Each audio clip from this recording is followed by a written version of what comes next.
neste painel sobre a representação de Portugal na União Europeia. Como é que somos representados na União Europeia? A representação de Portugal na União Europeia e a nossa participação nos processos de decisão europeus ao longo destes 27 anos de integração são os nossos pontos de partida para esta sessão. São também preocupações da Fundação Francisco Manuel dos Santos, que encomendou um estudo a 2 professores do Instituto Universitário de Florença e que tem já uma versão preliminar. É muito sintomático olhar para 2 epígrafes que os autores colocaram neste estudo e que eu passo a citar. A primeira pertence a um embaixador não identificado de um pequeno país da União Europeia, é assim que vem assinada esta epígrafe, e diz: na União Europeia temos um lugar à mesa com os grandes Estados e também temos um microfone. Mas antes de falarmos, temos de estar atentos à forma como irão reagir os outros que estão à mesa. Uma segunda epígrafe, esta também, enfim, com uma identificação apesar de tudo mais próxima, um primeiro-ministro belga, o autor desta afirmação. Há 2 tipos de países europeus: os que são pequenos e sabem que são pequenos, e os que são pequenos, mas não o sabem. Bom, eu julgo que elas são sintomáticas e interessantes para a nossa reflexão. Objetivamente, podemos dizer que Portugal tem pouco poder formal na União Europeia e que esse pouco poder tem vindo a diminuir com as alterações institucionais introduzidas pelos tratados, nomeadamente pelo Tratado de Lisboa. A nossa representação faz-se a vários níveis, desde logo pelos deputados do Parlamento Europeu, mas também por outras figuras, sejam funcionários ou mesmo o Presidente da Comissão Europeia, talvez a cara mais visível de Portugal na União Europeia. E digo a cara mais visível de Portugal, obviamente, com tudo o que isso comporta em termos de interpretação e porventura não será necessariamente a representação de Portugal, ou talvez não tanto como muitos poderão pensar. A grande questão que se coloca é avaliar até que ponto as posições ocupadas por representantes portugueses têm sido eficazes, têm alterado a nossa situação no puzzle comunitário e têm defendido os nossos interesses nacionais e também os interesses europeus. Esta avaliação é tanto mais significativa quando sabemos que são muito importantes os mecanismos de poder informal, o designado Smart Power. Não são indiferentes as ligações e as coligações que possamos estabelecer ou a forma como escolhemos os candidatos, por exemplo, ao Parlamento Europeu. Questões da grande questão que temos aqui para debater, como somos representados na União Europeia, e que vão ser abordadas pelos convidados que aqui temos hoje neste painel. À minha direita, Catherine Maury, belga, há 7 anos entre nós, fala bem português, é professora na Universidade Nova de Lisboa, onde leciona sistemas políticos comparados e instituições da União Europeia. O tema da sua investigação é a mudança institucional na União Europeia e os governos de coligação. Tem vários estudos publicados neste âmbito e vários prémios, nomeadamente o Prémio Gulbenkian para a internacionalização das ciências sociais. Preocupa-nos, por exemplo, a crescente intervenção de Bruxelas nos orçamentos dos países membros, principalmente naqueles, como é o caso de Portugal, que receberam empréstimos. Também à minha direita, Francisco Seixas da Costa, embaixador, atual diretor do Centro Norte-Sul do Conselho da Europa. Começou no serviço diplomático português em 1975 e depois de se ter licenciado em Ciências Sociais e Políticas e de ter trabalhado num banco e também numa empresa de publicidade. Foi embaixador em diversos países, como a França e o Brasil, e em organizações internacionais como a ONU, a OSCE e a Unesco. Foi secretário de Estado dos Assuntos Europeus em 2 governos, entre 1995 e 2001, e nessa qualidade foi o principal negociador português dos Tratados Europeus de Amsterdão e de Nice, tendo presidido ao Comitê de Ministros do Acordo de Schengen e ao Conselho de Ministros Europeu do Mercado Interno. Estes dados biográficos são relevantes não apenas para sublinhar a qualidade do seu trabalho, mas também como um exemplo da nossa representação política na União Europeia. Francisco Seixas da Costa assume-se um europeu pela razão, mas diz que nunca se engana de pátria. À minha esquerda, Francisco Duarte Lopes, é diplomata, ministro plenipotenciário, atualmente diretor-geral dos Assuntos Europeus do Ministério dos Negócios Estrangeiros. Esteve colocado nas embaixadas de Portugal em Islamabad e Copenhaga, bem como na representação permanente junto da União Europeia. Foi assessor diplomático do primeiro-ministro José Sócrates entre 2009 e 2011 e depois chefe de gabinete do secretário de Estado dos Assuntos Europeus, já neste governo. A todos, muito bem-vindos. Começo por uma questão de partida no nosso tema de hoje, e começo por Catherine Maury. Como é que se mede a influência política de um país junto da União Europeia, no seu entendimento e no estudo, na reflexão que tem feito? Há alguns investigadores que tentaram fazer isso, que gostavam de perceber como é que um pequeno país consegue o seu interesse. E mediam isso comparando a sua posição de partida com o resultado e a importância que tinha, a saliência, como dizem em inglês, a importância que dava a este assunto. Então, houve investigação e foi possível medir, e vou falar desses resultados em breve, o sucesso dos pequenos países. Francisco Seixas da Costa, mesma questão pela sua experiência, Portugal tem sabido defender os seus interesses na União Europeia? Há dias bons e há dias maus. Eu acho que Portugal, ao longo destes 20 e tal anos de presença na União Europeia, tem vindo a conseguir sustentar as suas posições e a defesa dos seus interesses, muito por via também, eu diria, do momento que passou na União. Isto é, há momentos em que era possível uma defesa dos nossos interesses de uma forma mais efetiva.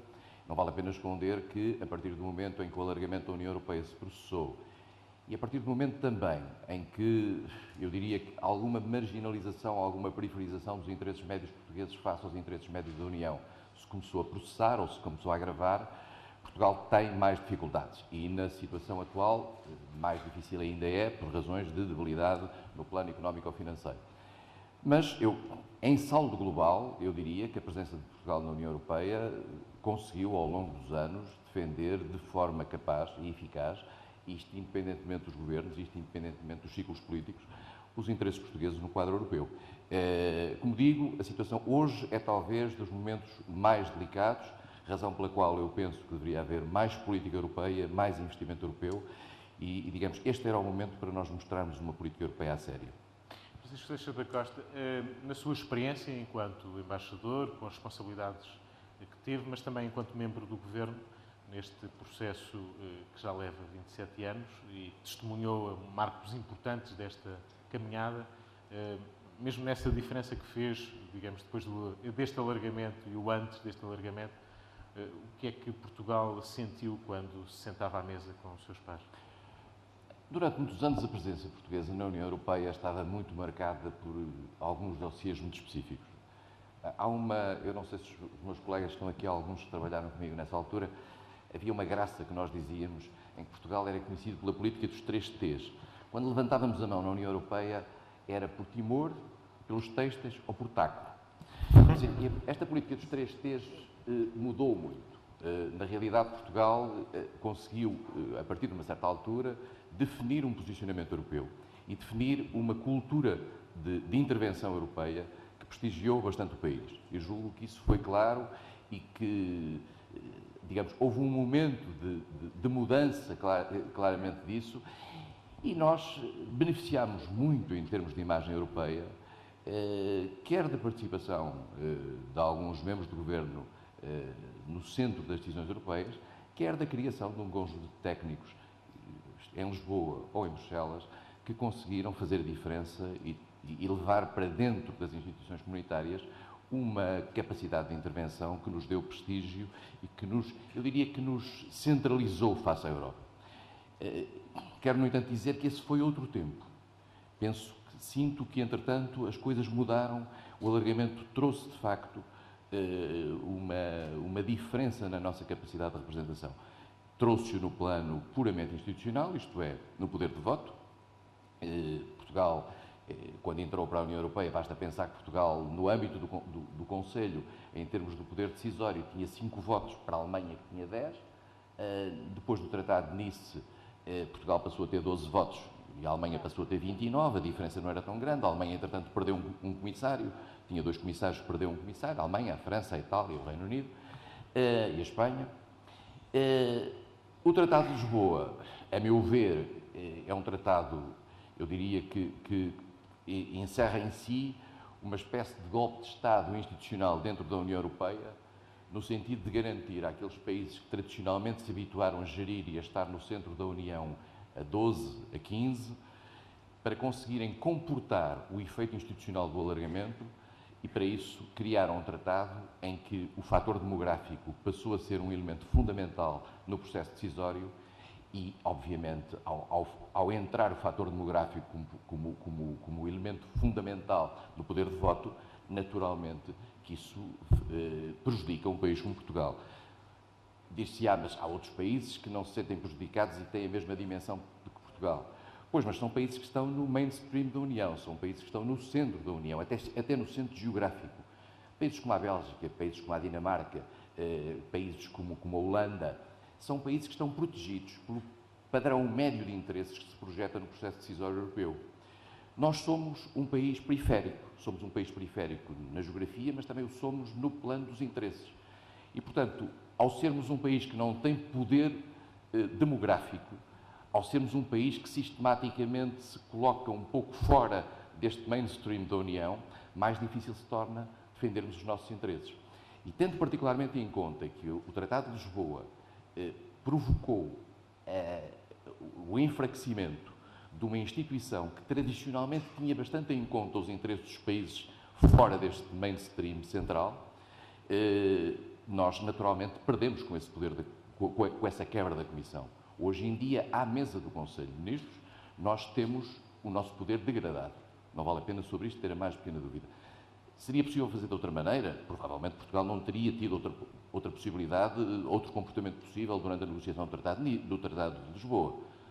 É um facto da vida. Agora, dentro da União, ao ter-se passado de uma União que, apesar de tudo, preservava um conjunto de poderes das instituições puramente comunitárias e que hoje é uma União muito mais intergovernamental e em que o poder do diretório, embora não harmónico entre si, e isso é o que nos salva, está mais afirmado no dia-a-dia da União, Portugal está manifestamente numa situação mais difícil para defender os seus interesses. E isso torna muito mais importante o papel dos políticos, o papel dos funcionários, que pela sua qualidade podem fazer a diferença, podem e devem fazer a diferença. Um representante alemão dentro da União Europeia pode ser um cretino, não tem a mais pequena importância, é alemão. A placa parece que tem um nome do mesmo tamanho da nossa, não tem um nome deste tamanho.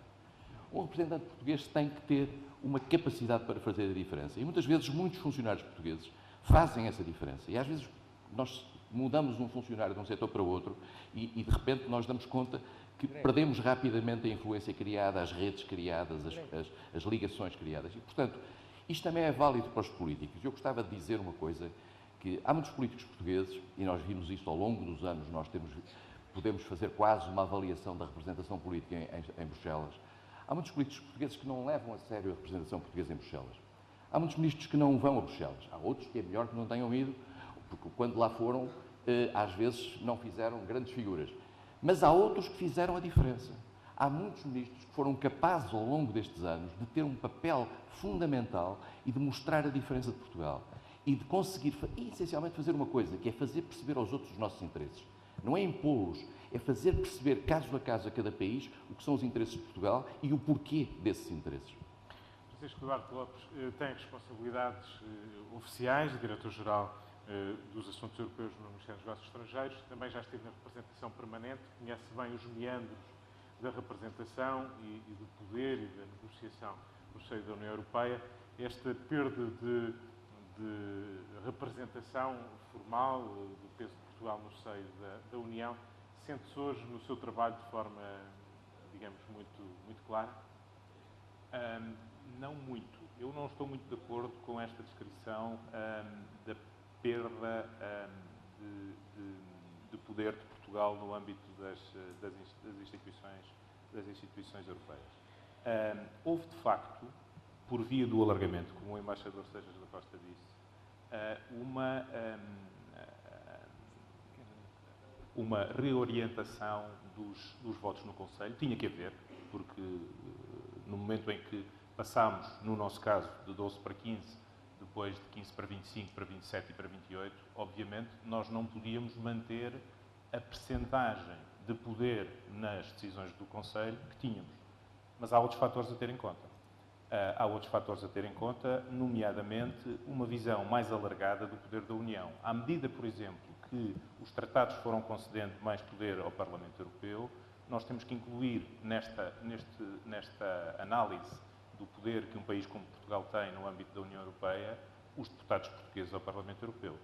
Temos que incluir os titulares do poder político em Portugal, obviamente, mas também os funcionários portugueses dos vários ministérios que participam nas reuniões dos 250 grupos de trabalho das instâncias preparatórias do Conselho. Temos que incluir os funcionários portugueses nas instituições europeias e, portanto, nessas várias áreas, houve ganhos e perdas ao longo deste processo. O que nós temos que fazer, eu acho que temos feito, é adaptar o nosso posicionamento a estas evoluções do processo decisório e dos equilíbrios institucionais. E, obviamente, acompanhar este conjunto de pessoas que, nas várias instituições, defendem de uma forma ou de outra o interesse de Portugal. Em primeiro lugar, é importante que sejamos todos portugueses ao fazer esta atuação, ao atuar nas instituições europeias. Eu tenho reparado... E atuamos como tal ou não? E atuamos como tal. Mas antes dessa coesão do grupo de portugueses, onde temos sempre alguma coisa a melhorar, eu referia-me às nossas características, à nossa natureza, à nossa capacidade para estabelecer pontes, para criar pontes. E essa capacidade para construir pontes nota-se muito nos assuntos europeus e na maneira como atuamos na União Europeia, porque a União Europeia é uma negociação constante. E, em geral, a nossa natureza, as nossas características dão-nos essa vantagem. E eu sinto isso no dia-a-dia, sinto isso há muito tempo. Por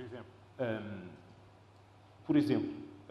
Eu lembro-me há muito pouco tempo, há poucas semanas, tivemos que, no prazo de 24 horas, alterar no Conselho os equilíbrios do Conselho em relação às condições de aplicação dos fundos para os próximos 7 anos. Havia uma questão que, segundo a nossa interpretação, tinha ficado resolvida na última reunião do Conselho Europeu. Essa interpretação foi posta em causa. E chegou à reunião do Coreper, dos embaixadores dos Estados-membros da União Europeia, com um país apenas ao lado de Portugal. Pedimos uma segunda reunião do Coreper. E em 24 horas conseguimos inverter isso e o resultado foi um procedimento escrito em que apenas 3 países se abstiveram. Os outros votaram todos a nosso favor.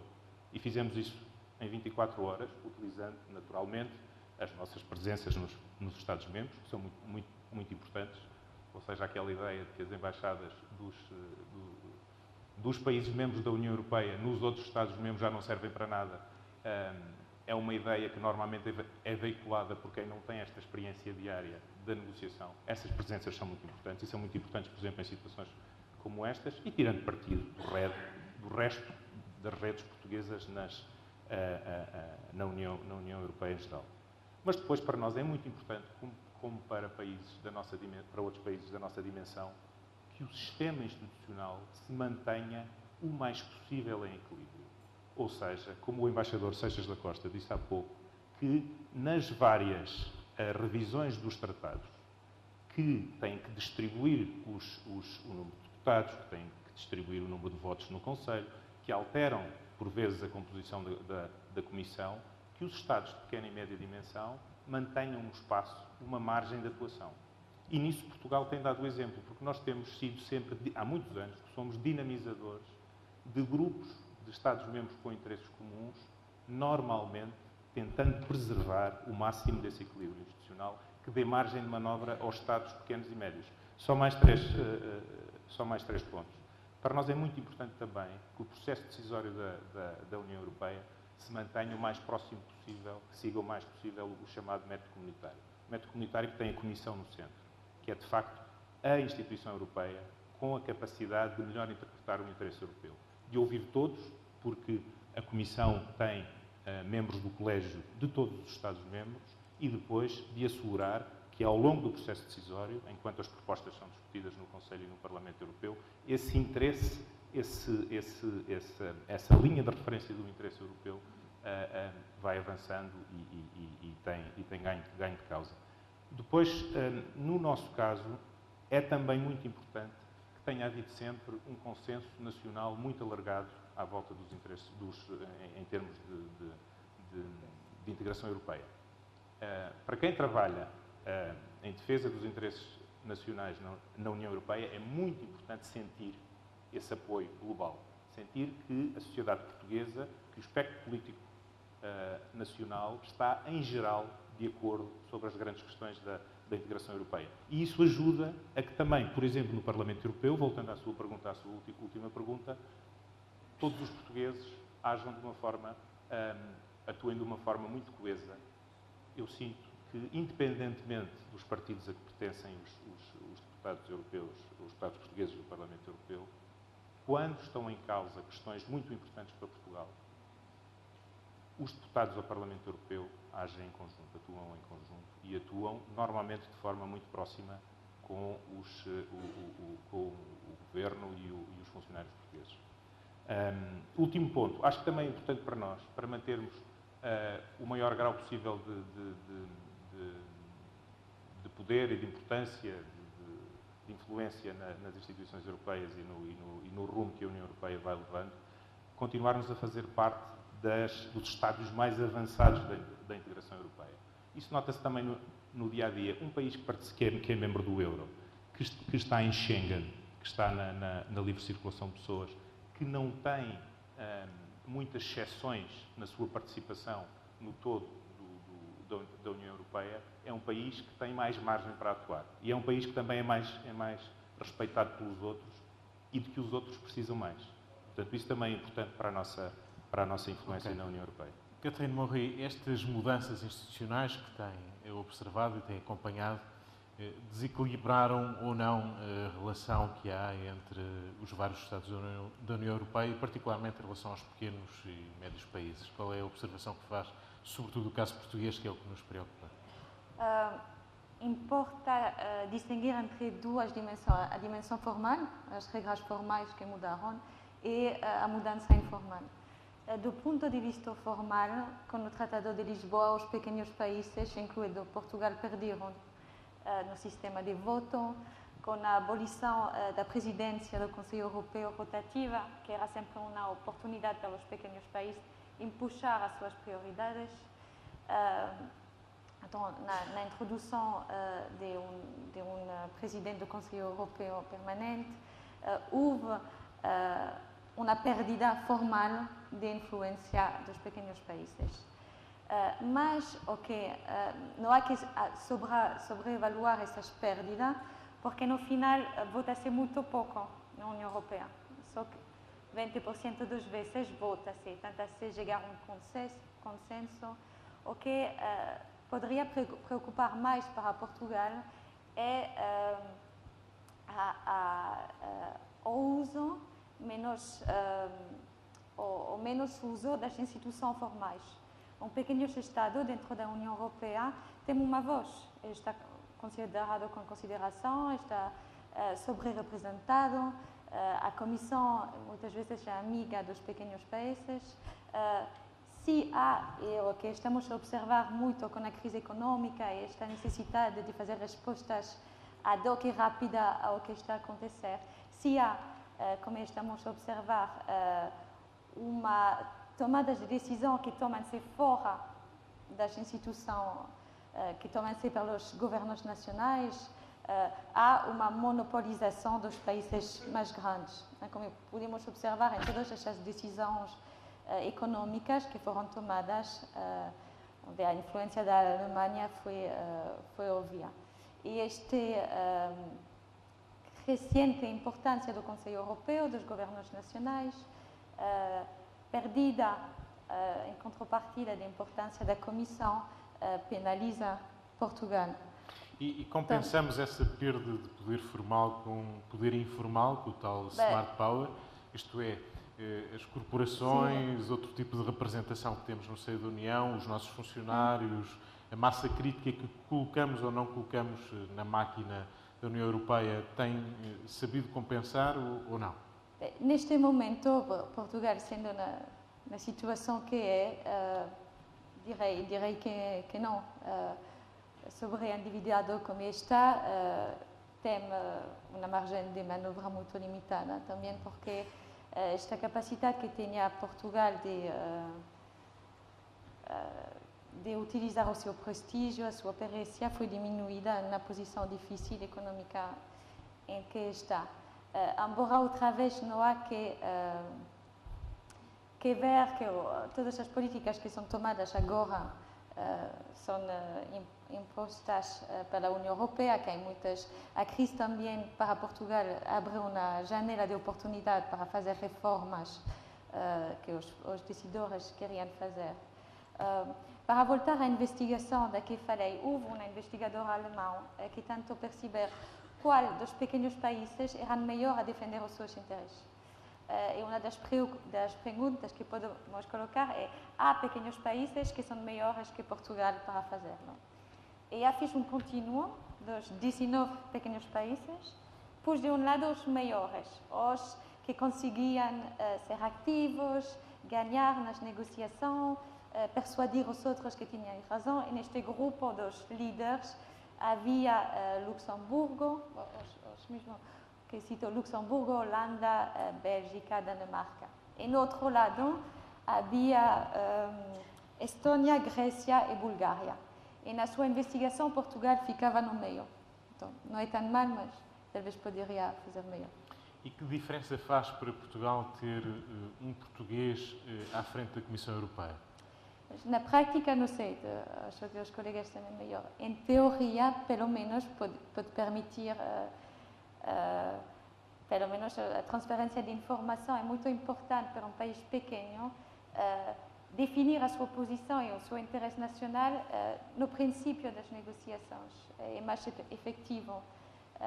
Suponho que com um presidente da Comissão português, esta transferência de informação pode fazer-se melhor.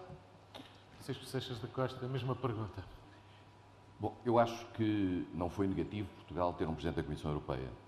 Acho que para o prestígio de Portugal e para a afirmação de Portugal no quadro europeu, a existência de um português à frente da Comissão Europeia é também a prova, digamos, de uma certa evolução de Portugal no quadro europeu. Se no plano prático, negocial, esse efeito foi muito concreto ou não, não sei, julgo que poderá ter sido, no caso das penúltimas perspectivas financeiras, do quadro financeiro plurianual da União. Nós, no passado, temos experiências variadas em relação aos modelos de comissários que enviámos para Bruxelas, desde experiências prestigiadas, as experiências diletantes, as experiências neutrais. Na máquina comunitária, gostava de dizer o seguinte: Portugal, no início, como aliás acontece a todos os países que entram para a União Europeia, tem direito a uma espécie de uma cota de funcionários. E Portugal rapidamente preencheu essa cota de funcionários com algumas personalidades importantes e que nos prestigiaram bastante.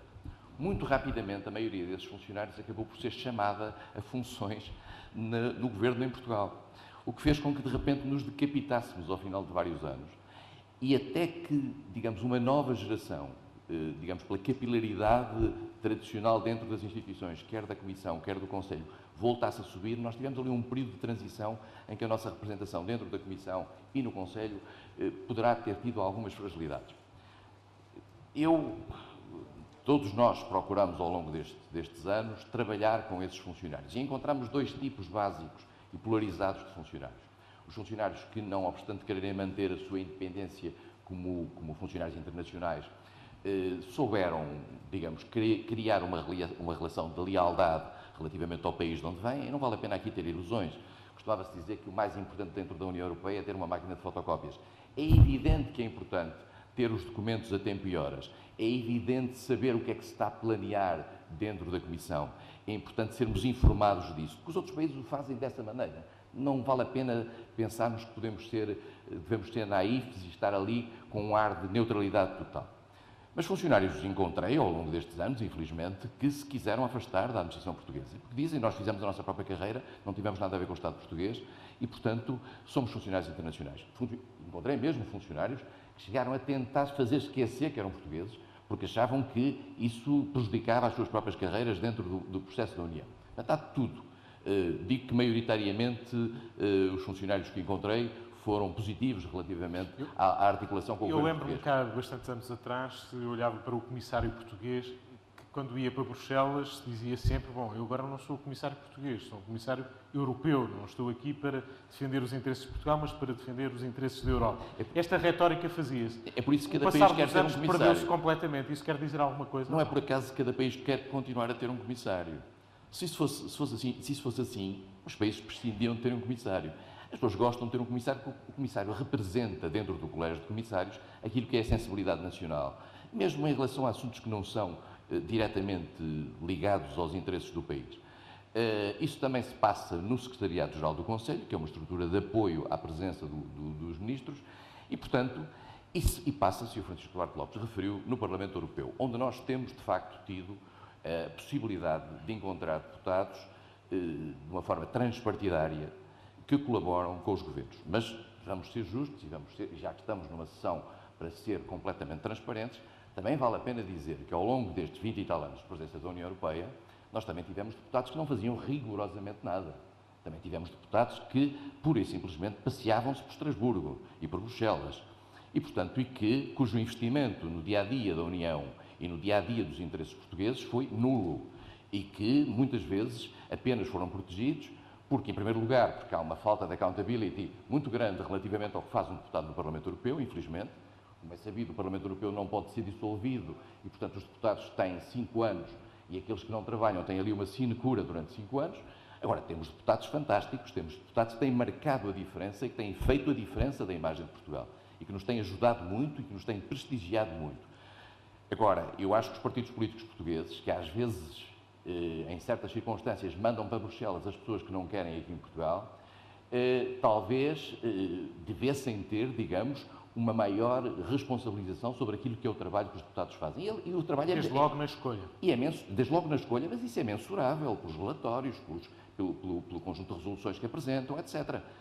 Eu acho que acho que os mídia, neste caso, não fazem um escrutínio geral dos deputados portugueses. Historicamente, acho que, aliás, cada vez mais os deputados portugueses são melhores e são mais capazes e são mais interventivos, mas, historicamente, há muito maus exemplos. Mas já agora que se está a falar de poder, não se falou aqui de uma outra questão, que é um poder lateral, que é a comunicação social. E é o trabalho da comunicação social portuguesa em Bruxelas. Esta é uma luta que eu tive durante alguns anos, porque eu sinto, muitas vezes, que os jornalistas portugueses que trabalham em Bruxelas estão neutralizados politicamente, eu diria politicamente e nacionalmente, sentem-se muito mais representativos do poder dos mídia e muito menos colaborantes numa lógica de afirmação patriótica do país. E vejo que há outros países, a Espanha é talvez o melhor exemplo disso, em que qualquer que seja a posição do governo, qualquer que seja o interesse do governo, funciona aquela lema americana, my country, right or wrong.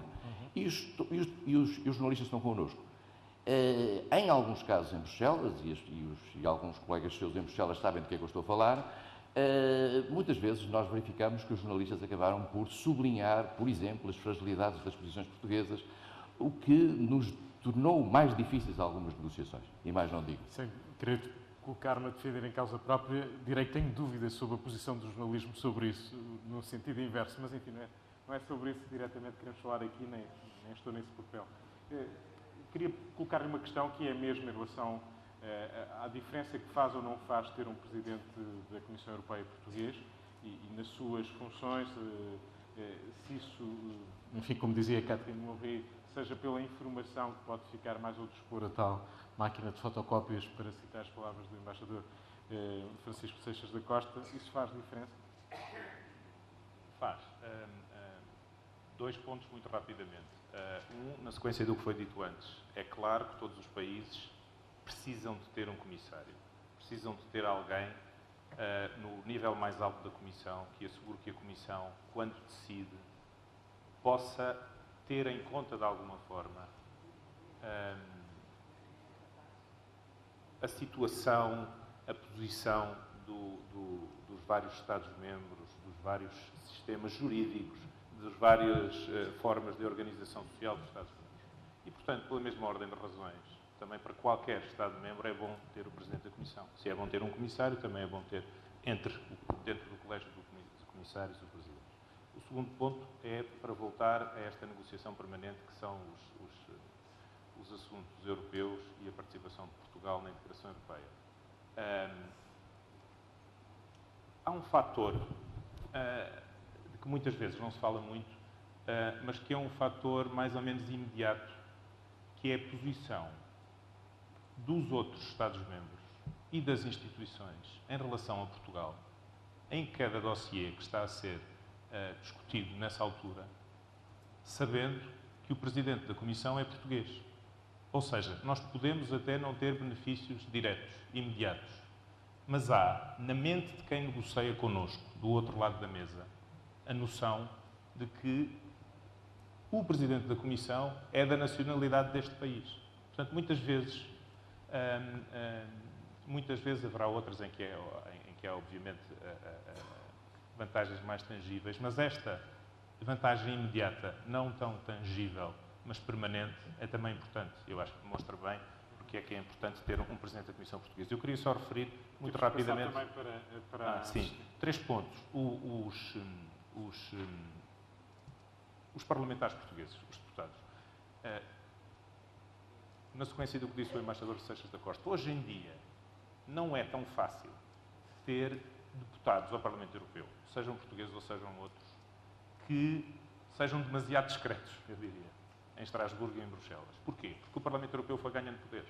Eu acho que isso também é um fator muito importante na escolha dos próprios partidos políticos, em todos os países da Europa. Ou seja, os partidos políticos hoje em dia, quando escolhem os seus candidatos ao Parlamento Europeu, decidem de uma forma muito mais séria do que o faziam há alguns anos, porque sabem que o Parlamento Europeu tem muito mais poderes. E em termos de continuidade deles também nos seus lugares, isto é, há vantagem em que eles façam mais que um mandato, se forem bons deputados? Precisamente, se forem bons deputados, claro que há. Isso tem-se visto.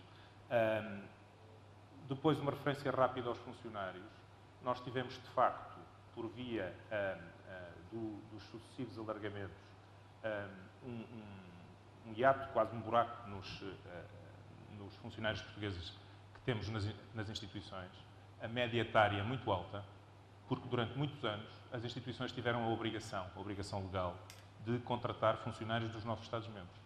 E, portanto, neste momento, nós estamos a fazer um esforço enorme de incentivar portugueses qualificados a candidatarem-se às instituições europeias. As instituições europeias não estão a contratar muito, estão também muito afetadas pela crise e pelos cortes nos orçamentos de funcionamento, mas estão, de novo, a abrir concursos mais abertos a todas as nacionalidades.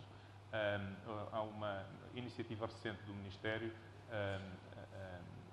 que foi iniciada pelo Secretário de Estado, Moraes Leitão, que é um site que se chama carreirasinternacionais.eu, que tem estado a funcionar muito bem e que já deu resultados nos últimos concursos. Portanto, já há mais portugueses a aparecer, a candidatar-se e mais portugueses a conseguirem lugares nas listas de recrutamento para a União. Antes de passar a palavra à assistência, queria que respondessem num minuto cada um. É uma questão que também é relevante na nossa discussão, que é que tipo de estratégia é seguida pelo governo português, por Portugal, mais do que o governo português, em termos de reforçar o seu poder com entendimentos com outros países para que a sua voz, digamos, seja uma voz mais forte.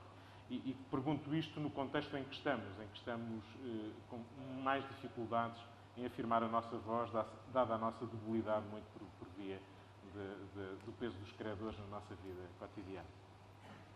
Nós temos sido regularmente dinamizadores de grupos de interesses comuns, de grupos de países, como eu disse há pouco.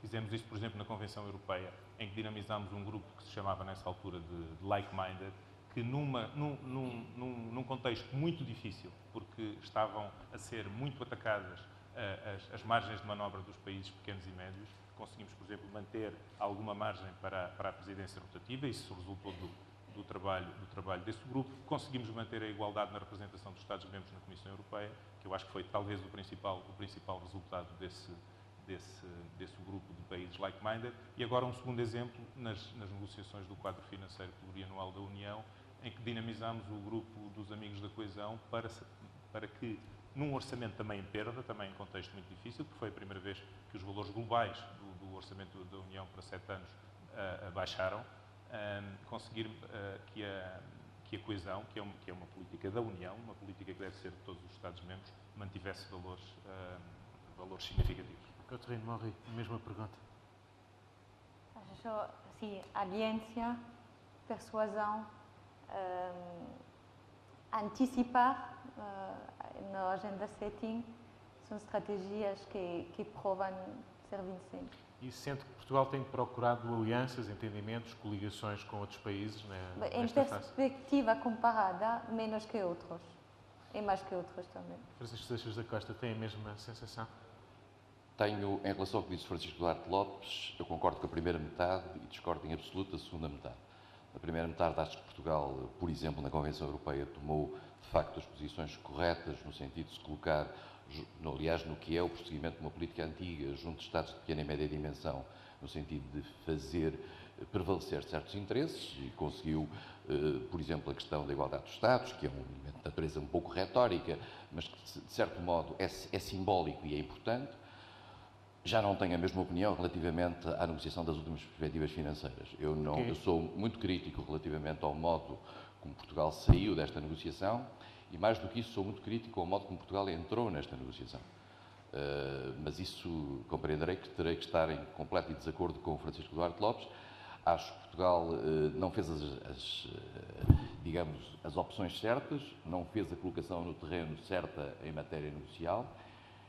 E, em particular, não conseguiu convencer os Estados-membros, e não fez alianças nesse sentido, de que numa situação muito específica, que era aquela em que Portugal estava envolvido, nomeadamente na relação com a Troika. A Troika é essa que tem dois elementos da União Europeia, a Comissão Europeia e o Banco Central Europeu. As perspectivas financeiras, no que toca a Portugal, passam-se num ambiente de business as usual. Isto é, as perspectivas financeiras não têm minimamente em conta aquilo que as instituições europeias estão envolvidas relativamente à excepcionalidade do caso de Portugal numa conjuntura específica. Portugal trabalhou, a meu ver, tarde e a más horas no caso do Grupo da Coesão. Portugal não fez as alianças com os países que tinham interesses similares e, na minha opinião, teve um mau resultado nestas perspectivas financeiras. Perguntas da assistência, quem? Aqui já, no centro. Podia-lhe parecer muito objetiva e sintética. Bom dia. De qualquer forma, tenho que dizer, por uma intenção de explicar que sou funcionária do Secretariado-Geral do Conselho e tenho duas perguntas. Não represento Portugal, sou leal à função que faço, mas de qualquer forma, dentro deste debate, acho que é muito óbvio que as questões de poder formal estão cada vez a ser mais substituídas por poder informal.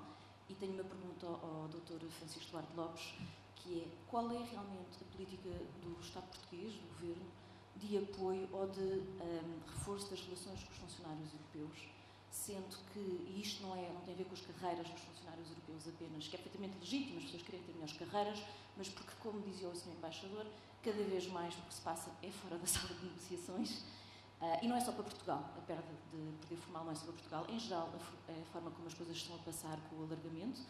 Portanto, é isso que também passa não só com os funcionários portugueses, mas, por exemplo, com os peritos nacionais destacados, se existe realmente uma atividade portuguesa de apoio. E a segunda é mais geral, se calhar para a organização do evento, se tem sentido esta discussão, sentar aí alguém do Parlamento Europeu, porque o Parlamento Europeu, como se dizia aqui, apesar de não representar o Estado português, é essencial, muitas vezes, nas negociações, haver parlamentares portugueses. Da mesma forma, se tem sentido ontem ter havido uma discussão sobre a democracia na União Europeia só com parlamentares europeus. Obrigada. Sem haver representantes da Comissão e do Conselho. Obrigado. Francisco Duarte Lopes. Sobre os funcionários, sim, tem havido essa preocupação. Movimentamos-nos, tem havido essa preocupação e há aí muito a melhorar.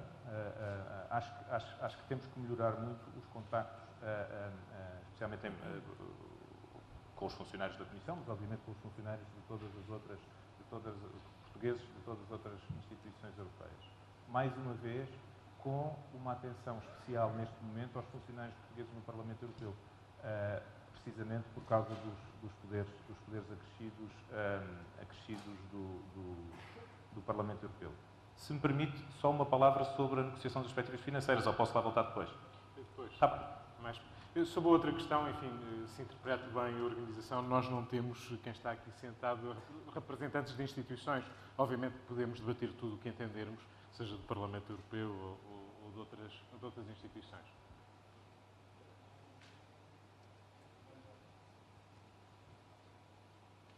Eu parece-me que o embaixador Seixas da Costa foi extremamente pragmático nas posições que tomou, nas críticas que fez, relativamente à qualidade dos representantes portugueses, que devem estar extremamente bem preparados e conhecedores das situações portuguesas, dos interesses portugueses, das condições portuguesas, etc. Enfim, devem estar muito bem identificados. Devem estar, é rápido, muito bem identificados com as questões portuguesas. Em face de milhões de países hoje, quando eu digo milhões de países que fazem parte atualmente da União Europeia, que têm todas as suas especificidades, ser possível que o representante português faça com que a sua especificidade seja mais específica que as especificidades dos outros. Agora, uma questão muito prática. Se entendem que uma situação de liderança, como foi aí revelada, o delegado português, de conseguir, junto aos pequenos países, uni-los, de terem uma posição comum, se essa posição se sobrepõe a uma posição do delegado português, que é conhecedor do mundo, como funcionam as coisas na Comissão, conseguir provar, ou demonstrar, ou convencer os grandes países que os seus interesses são realmente de considerar e que muitas vezes se identificam com os próprios interesses dos grandes. Eu queria ver como é que, enfim, avaliam o lado da liderança dos pequenitos, ou de ter muito peso junto aos pequenitos, ou de ter competência e capacidade para, junto dos grandes, demonstrar que a sua posição até interessa aos próprios grandes. Muito obrigado. Muito obrigado. Quem quer responder? Essa questão é muito importante e é muito interessante porque nós já tivemos geometrias variáveis de tratamento de questões na União Europeia precisamente nessa lógica, que era, nós tentamos identificar sistematicamente, procurar identificar quem serão os nossos aliados potenciais. Obviamente, se um aliado potencial for um país grande da União Europeia, a nossa capacidade para fazer passar esse interesse é maior. Como digo, o afastamento dos interesses médios de Portugal face aos interesses médios da União, dos interesses de Portugal face aos interesses médios da União, torna por vezes isso mais difícil. No passado, e eu falo apenas daquilo a que assisti, encontramos várias vezes a possibilidade de tentar identificar, junto de alguns países grandes da União, interesses próprios que eles gostavam de ver ecoados por países mais pequenos. E nós fizemos esse papel, tendo como contrapartida também a garantia de que os nossos interesses eram por eles protegidos. É uma geografia muito variável e tem que se fazer caso a caso, é muito complexa e em particular, e presumo que atualmente seja ainda mais difícil, porque estamos numa situação de uma maior debilidade, mas no passado isso foi o sucesso de vários processos de financiamento dentro da União Europeia, desde os pacotes de Delors 1 e 2, negociados pelos governos do professor Cavaco Silva, até às dois outros quadros financeiros posteriores. Foram sempre feitos assim, foram feitos com base em pequenas alianças, na identificação dos interesses dos grandes países e na descoberta daqueles que no meio nos podiam ajudar. Agora, eu só gostava de voltar à questão que a Catarina há bocadinho falou sobre a Comissão. É muito rápido. É o seguinte, a perda do poder da Comissão Europeia tem também a ver com a circunstância de que o facto dos pequenos e médios países não terem força objetiva no plano, por exemplo, da formação de minorias de bloqueio, que não são para bloquear, porque a maioria das vezes a União Europeia não se vota. Não se vota, pura e simplesmente a Comissão Europeia, ao fazer a sua proposta, ao perceber que pode haver uma minoria de bloqueio, procura enquadrar na sua própria proposta os interesses que poderiam dar origem a esse bloqueio. Quando os países não têm força suficiente para projetar essa ameaça, a Comissão Europeia deixa cair os interesses periféricos. Essa é que é a nova mudança dentro da União. O facto de não termos poder não significa que vamos para ali votar e ficar derrotados, não. Isto faz-se a montante da decisão. Okay. E normalmente a Comissão Europeia tinha cuidado em relação a isso. João Valdo Almeida.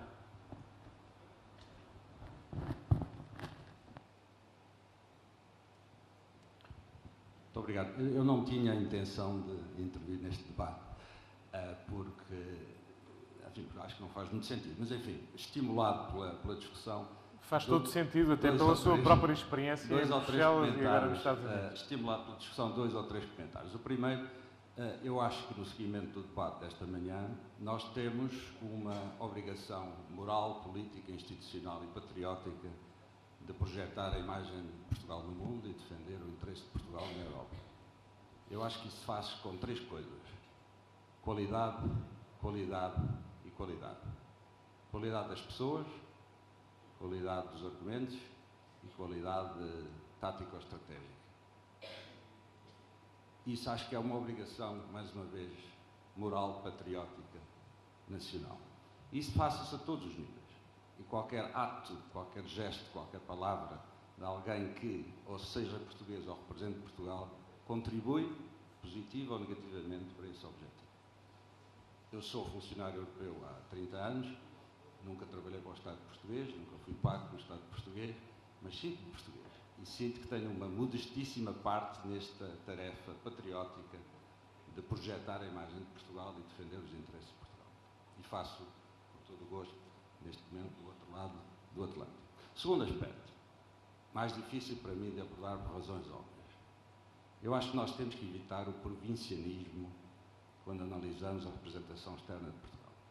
E eu ponho uma questão a todos. Um país que tem uma pessoa no lugar do Presidente da Comissão há 10 anos. Essa pessoa é o decano do G8, é fundador do G20, está no núcleo duro da governação europeia, da governação internacional. Como é que um país se pode dar ao luxo de apenas classificar como não foi negativo, embora a amizade que tenho com o embaixador Seixas da Costa devo discordar, apenas dizer que não foi negativo termos um presidente português? Eu acho que isto é, mais uma vez, aquele defeito português de que se aventava Augusto Mateus e outros esta manhã. No fundo, temos mais medo das soluções do que do problema, temos mais medo do sucesso do que do fracasso. Eu queria que nós, a partir deste debate que eu saúdo, subíssemos a fasquia um pouco mais alto e conseguíssemos ver um pouco mais além de alguma mesquinhez nacional e percebermos que este tipo de situação, a situação do Presidente da Comissão, como a situação de uma série de outros representantes portugueses, deve ser vista como algo de extremamente positivo, pela qual nos batemos e pela qual devemos estar contentes. Obrigado. Vamos ter que fechar. Ia pedir uma intervenção muito curta aos membros do painel. Eu posso explicar uma coisa. O que eu disse foi que não foi, eu estava a dizer relativamente aos interesses portugueses. O que eu disse que não foi, eu não quero dizer se foi positivo ou negativo, relativamente aos interesses portugueses, à defesa dos interesses portugueses. Agora, eu desde sempre, e publicamente, sempre afirmei que a presença do Presidente da Comissão, uma figura portuguesa à frente da Comissão Europeia, disse-o aqui, foi uma coisa positiva para a imagem de Portugal e para o prestígio de Portugal. Agora, se foi ou não positivo para os interesses portugueses, eu não tive responsabilidades no âmbito da União Europeia durante o período de vigência da presidência do Dr. Durão Barroso. Relativamente aos interesses portugueses, eu não tenho opinião. Não foi negativo, seguramente. E presumo até, eu até disse, provavelmente foi positivo durante as perspectivas financeiras de 2007. Agora, o que eu quero dizer é que continuo a achar que a opção do Dr. Durão Barroso ser Presidente da Comissão Europeia foi algo que prestigiou o país.